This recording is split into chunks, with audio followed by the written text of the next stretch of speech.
ঘরে কিছু অল্প মাংস ছিল, সেই মাংস দিয়ে আপনাদের বানিয়ে দেখাবো চিকেন 65। প্রথমে মিক্সিতে আমি নিয়ে নিয়েছি আদা, রসুন, কাঁচা পাকা লঙ্কা, জল না দিয়ে সেটা একটু ঘুরিয়ে নিয়েছি, আর সেটা মাংসের উপরে দিয়ে দিয়েছি 1 চামচের মতন ভিনিগার, ধনেপাতা কুচি আর কারি পাতা কুচি, এগুলো দিয়ে দিয়েছি, আর দিয়ে দেবো নুন।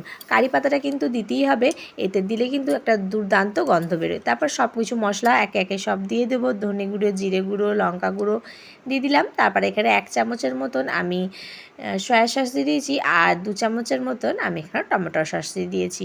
দিয়ে তারপর দেবো একটা গোটা ডিম, দিয়ে তারপর দেবো 2 চামচ মতন সাদা তেল। সব কিছু ভালো করে এবার চলুন মাখিয়ে নিই।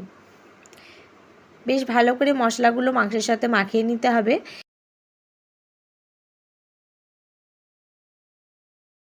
তারপর অল্প করে 2 চামচ মতন দিয়ে দেবো কর্নফ্লাওয়ার। আপনারা চাইলে পরেও দিতে পারেন, যখন ভাজবেন তখনও কর্নফ্লাওয়ারটা কিন্তু দিতে পারেন। এখানে আমি অল্পই কর্নফ্লাওয়ার দিচ্ছি, কারণ এতে খেতে বেশ ভালো লাগে, বেশি কর্নফ্লাওয়ার দিলে খেতে ভালো লাগে না। তারপর ঢাকনা দিয়ে আধ ঘন্টা মতন রেখে দিয়েছিলাম।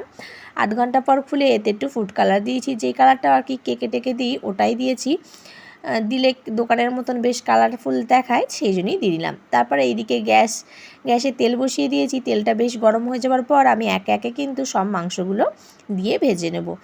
আর হ্যাঁ, গ্যাসটা কিন্তু অবশ্যই একটু মিডিয়ামে রাখবেন, একদম জোরে দিয়ে মাংসগুলোকে ভাজবেন না। তাতে কী হবে, মাংসগুলো তো ওপর থেকে ভাজা ভাজা হয়ে যাবে, ভিতরে কিন্তু কাঁচা কাঁচা থেকে যাবে বা ওপরটা পুড়ে যেতেও পারে, কারণ যেহেতু কারি পাতা আছে। তাই মিডিয়াম টু আঁচেই করে নেবেন। সেইভাবে দেখুন আমি কিছুটা ভেজে নিয়েছি, দেখুন কতটা নরম হয়েছে আর কতটা সুন্দর দেখতে হয়েছে। এভাবেই আমি একে একে সব কিন্তু মাংসগুলোকে ভেজে নিয়েছি। দেখুন চিকেন 65 আমার রেডি। এর ওপর দিয়ে একটু লেবু ছড়িয়ে দিয়ে গরম গরম পরিবেশন করুন চিকেন 65।